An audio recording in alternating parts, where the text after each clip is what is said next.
maybe at some point our Republican colleagues can help us figure out.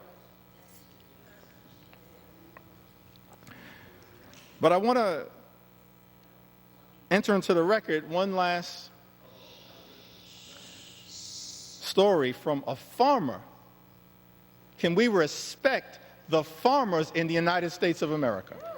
Can we respect them?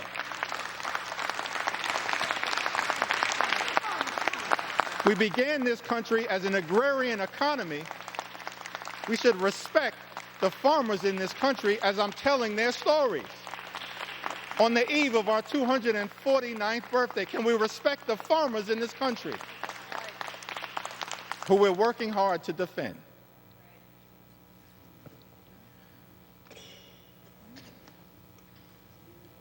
Susie is from Missouri.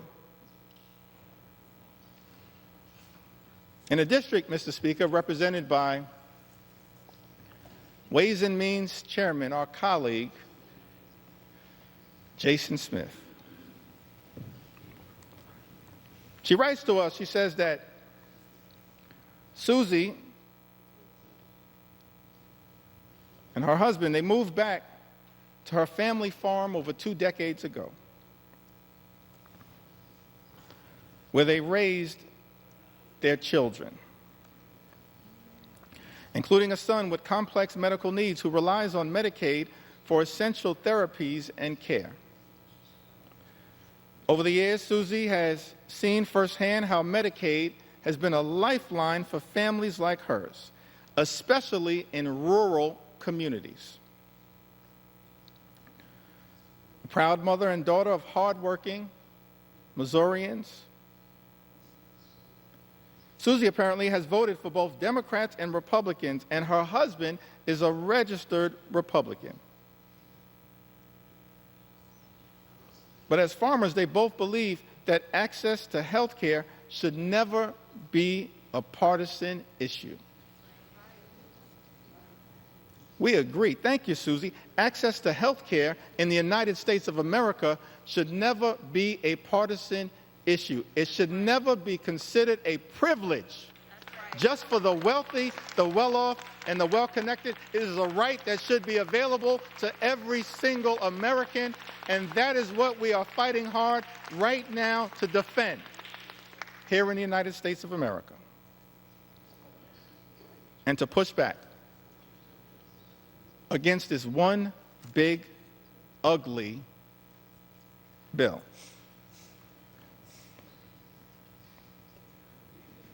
As I mentioned earlier, in the time that I have remaining, I certainly want to share the story of some of our veterans. Share a few stories of some of our small business owners who will also be under assault as part of this one big ugly bill. And share the stories of hardworking and law-abiding immigrant families who also will be targeted by this one big ugly bill. But I did want to take a little time at this moment to enter into the record some of the statements that have been made, Mr. Speaker, by our Republican colleagues.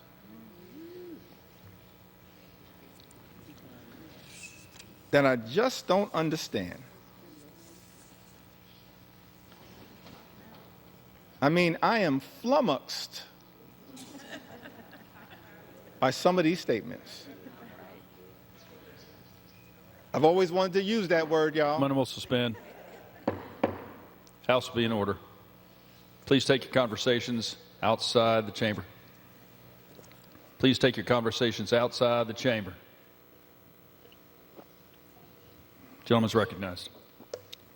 Thank you, Mr. Speaker. I was hoping to seek some clarification at some point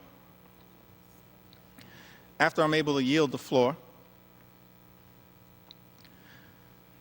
But I'm still here to take my sweet time. On behalf of the American people.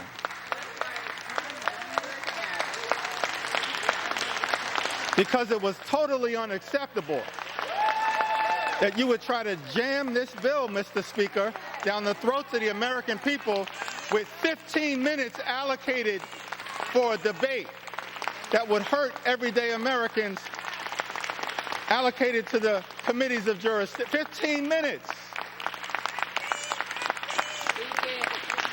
And so now I'm here with my House Democratic colleagues, 4 hours in, taking our sweet time.